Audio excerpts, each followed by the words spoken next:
EU foreign ministers have approved a new set of sanctions against Belarus. EU Foreign Policy Chief Joseph Borrell said that over 80 people and organizations would be hit with asset freezes and travel bans. The measures could aim to hurt the country's economy. They target those accused of electoral misconduct in last year's elections, as well as products like tobacco and potatoes, which benefit the government. And for more, let's bring in correspondent Alexander Lukashenko, who is standing by with the view from Luxembourg. So, Alexander, tell us a little bit more about what the EU has agreed to. Latvia's foreign minister Rinkevič was the first to take to Twitter to announce that there is an agreement. Foreign ministers have agreed to impose a forced package of sanctions on Belarus.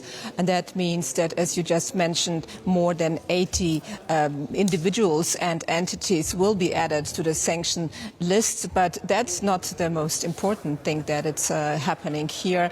I think what is even more important, more crucial, is that the foreign ministers agree in principle that the European Union needs to target whole areas of Belarusian economy. We're talking here about the financial sector, a possible ban on EU banks, preventing them from providing new loans to Belarus, then a ban on imports of potash from Belarus. Belarus is the third biggest potash producer in the world, and there will be also restrictions on imports of tobacco and on imports of oil products. And this is really something that has the potential of hurting a Belarusian economy. Alexander, we also know, of course, Russia, the most important ally of Belarus. The EU foreign ministers are also discussing a new strategy on Russia today. What's planned there? Well, there is a broader agreement that the European Union needs a new strategy to deal with Russia. But at the moment, we don't see anything real new in those discussions. According to Foreign Policy Chief Josep Borrell, there are three key words here. First of all, push back. That means that the EU has to push back on human rights violation. The violations. The other key word here is to constrain, meaning that the EU should constrain Russia's attempt to undermine EU's interests through, for example, cyber attacks. And the third word is to engage, meaning that the European Union should engage in a dialogue with Russia when it's possible on climate change, for example. But that is something that we have heard before. However, this is also the first opportunity for the foreign ministers to meet and talk after the summit between the US president and the Russian president last week. So it will be interesting to see whether the EU foreign ministers will have something new to say about the relations with Russia after this day of talks in Luxembourg. Alexander von Namen in Luxembourg, thank you. So now let's take a closer look at the targeted sanctions Western powers have already been using against Belarus. They've been in place for the better part of 20 years. Have they had an impact on Lukashenko's rule? Well, DW analysis using freedom of the press and freedom of speech, among other parameters, to measure Belarusian democracy has found very little positive change since they were introduced. The recent mass protests may have had some positive impact on democratic participation, but those gains have been short-lived, with little signs that 2 decades of sanctions have encouraged democratic development in Belarus.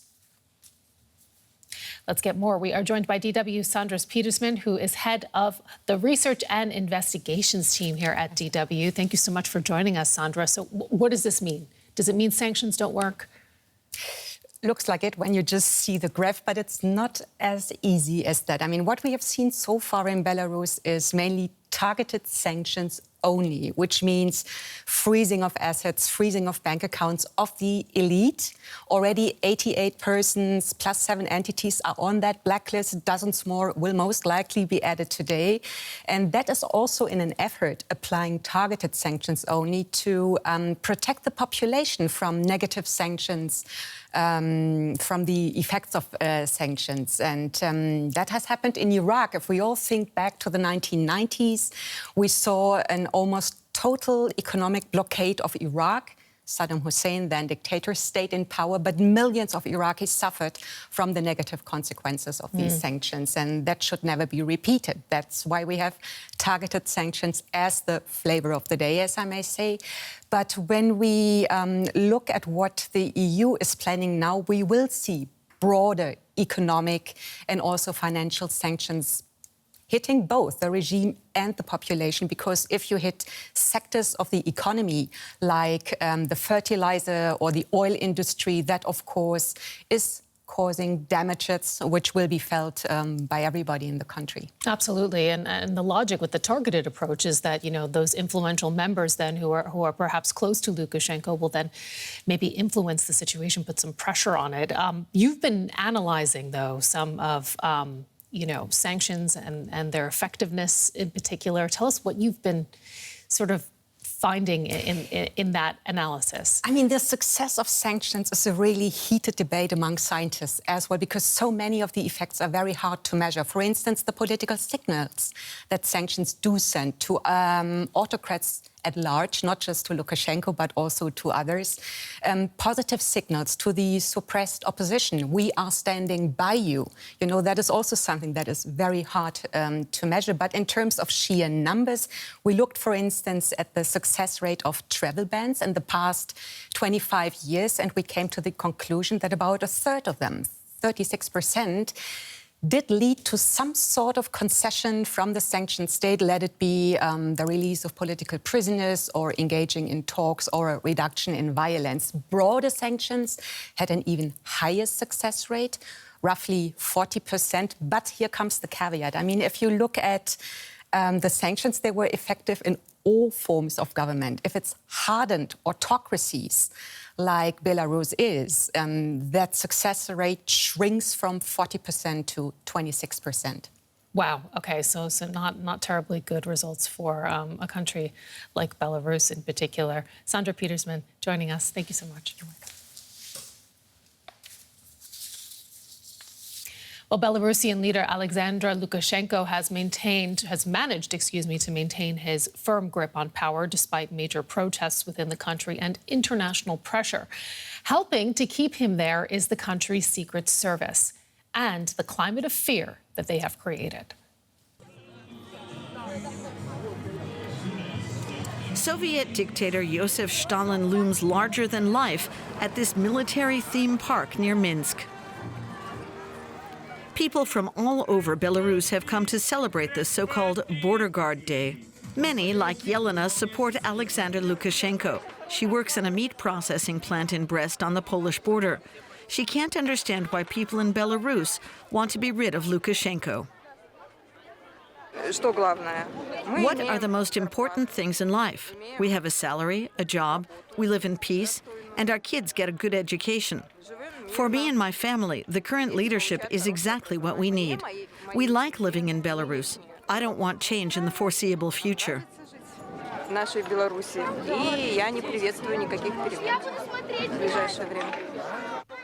Artyom Kukalev sees Belarus in a positive light. He's a truck driver, but has no desire to travel abroad. And he feels safe with Lukashenko in charge. I'm not saying I like him, but I don't see who else I could vote for. With Lukashenko as leader, I can let my son play on the streets without any concerns. I sleep in my lorry cabin without worrying that something could happen to me. Many people here are untouched by the pro-democracy movement. They watch state TV and work in state-owned companies or for the military or police. Above all, it's the support of the Secret Service, the KGB, that is helping Lukashenko cling to power. Agents hound opposition activists and generate a climate of fear. Valery Kostko once worked for the KGB himself. He knows why there's virtually no dissent in its ranks. First of all, they make good money compared to those who plow the fields or work in the factories. Secondly, their operations have taken on a criminal element. Lukashenko needs people who already have blood on their hands, because for them, there is no way out. And they've ensured that the opposition's red and white banners have all but disappeared. All that's visible is the Soviet-era red and green of the country's official flag. For many, it's become the symbol of Lukashenko's regime.